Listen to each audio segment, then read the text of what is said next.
बैठक में क्या चर्चा हुई? और माननीय अध्यक्ष जी ने दो विषय विशेष रूप से लिए। एक उन्होंने विषय लिया एसआईआर में हम सब लोगों को लगना है, नए वोटर बनाने का, जो मृतक है उनको हटाने का। तो ये काम बहुत तेजी के साथ हो रहा है। तो यही था कि जो फर्जी वोटर लोग बनाते थे, विरोधी पार्टी के लोग, तमाम लोग, जो सही व्यक्ति और पार्टी को जो अवसर मिलना चाहिए नहीं मिलता, क्योंकि इसी वोटर लिस्ट से विधानसभा का भी चुनाव होगा, आगे इसी वोटर लिस्ट से लोकसभा का भी चुनाव होगा। तो देश था ये जयराम जी योजना के माध्यम से ये बहुत बड़ा काम हुआ है। ये विरोधी केवल इसलिए परेशान है क्योंकि भ्रष्टाचार की भेंट चढ़ चुका था बनने का। केंद्रीय वित्त राज्य मंत्री पंकज चौधरी भारतीय जनता पार्टी का उत्तर प्रदेश अध्यक्ष बनने के बाद पहली बार कल अयोध्या आए। इस दौरान उन्होंने भव्य रोड शो किया, करीब 60 किलोमीटर का, जिले की सीमा से लेकर के अयोध्या धाम तक। उसके बाद उन्होंने अवध क्षेत्र के 83 जिलों के विधायकों, जनप्रतिनिधियों और संगठन के प्रादेशिक, क्षेत्रीय और जिला स्तर के पदाधिकारियों के साथ अलग अलग मैराथन बैठकें की। यह बैठकें लगभग रात में 11 बजे तक डॉक्टर राम मनोहर लोहिया अवध विश्वविद्यालय में चली, जिसमें कई विषयों पर चर्चा हुई। उस बैठकों में क्या रहा, इसके बारे में हम जानकारी करेंगे अयोध्या विधायक वेद प्रकाश गुप्त जी से। विधायक जी, कल प्रदेश अध्यक्ष पहली बार अयोध्या आए, बहुत भव्य स्वागत आप लोगों ने किया। उन्होंने रामलला हनुमानगढ़ी के दर्शन किए और अवध क्षेत्र के पदाधिकारियों के साथ, जनप्रतिनिधियों के साथ बैठक की। खास तौर पे उस बैठक में क्या रहा, जरा बताएं। उत्तर प्रदेश भारतीय जनता पार्टी के प्रदेश अध्यक्ष माननीय पंकज चौधरी जी, जो केंद्रीय राज्य मंत्री वित्त भी है भारत सरकार में, प्रदेश अध्यक्ष के रूप में पहली बार उनका आगमन अयोध्या की पावन धरा पे हुआ।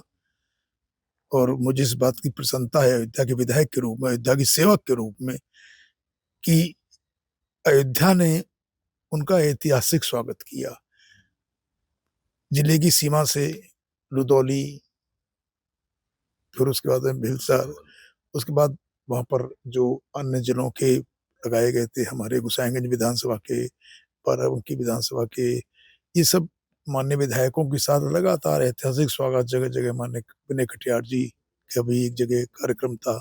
ऐसे करते हुए वो अयोध्या धाम में शहादतगंज में प्रवेश किया और पहला जो उनका स्वागत था, सम्मान था, वो शहादतगंज में हम लोग मौजूद थे। पार्टी के संगठन के महानगर के सभी पदाधिकारी, अध्यक्ष में स्वयं मुझे अफसर और हमारे ब्लॉक प्रमुख, पूरा ब्लॉक के और सभी कार्यकर्ता बंधु, ऐतिहासिक स्वागत हुआ। और उसके बाद वहां से लेकर और राम जन्मभूमि हनुमानगढ़ी तक 16 पॉइंट से, जहां पर जिन चौराहों पर हम लोगों ने व्यवस्था की थी जगह जगह संगठन के साथ मिलकर, और बहुत उत्साह था अयोध्या वासियों में।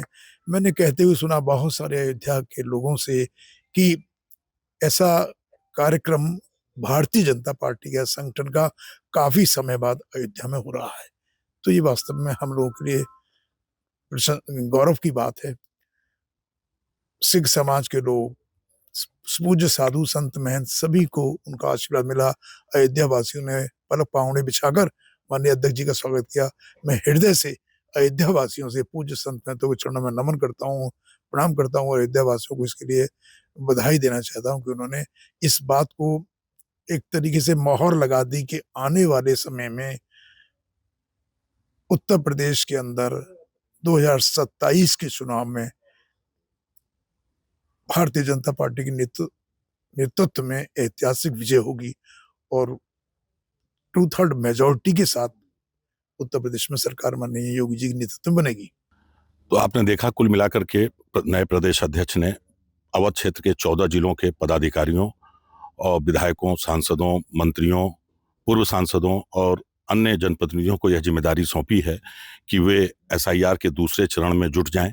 साथ ही वीबी राम जी, जो मोदी सरकार की योजना है, उसको लेके विपक्ष जो गुमराह करने की कोशिश कर रहा है, उसकी काट निकालें और उस योजना के सच को आम लोगों तक, ग्रामीणों तक पहुंचाएं। कुल मिलाकर के यह 2027 के विधानसभा चुनाव की तैयारी एक तरह से शुरू हो गई अवध क्षेत्र में, और इसकी शुरुआत अयोध्या से प्रदेश अध्यक्ष ने अपने पदाधिकारियों और जनप्रतिनिधियों को ये 2 महत्वपूर्ण टास्क सौंप कर की है। आदर्श शुक्ला, अमर उजाला के लिए, अयोध्या। अगर आप ये वीडियो YouTube पर देख रहे हैं तो हमारे चैनल को सब्सक्राइब करें और बेल आइकन को दबाना ना भूलें। अगर आप Facebook पर ये वीडियो देख रहे हैं तो हमारे पेज को लाइक करें।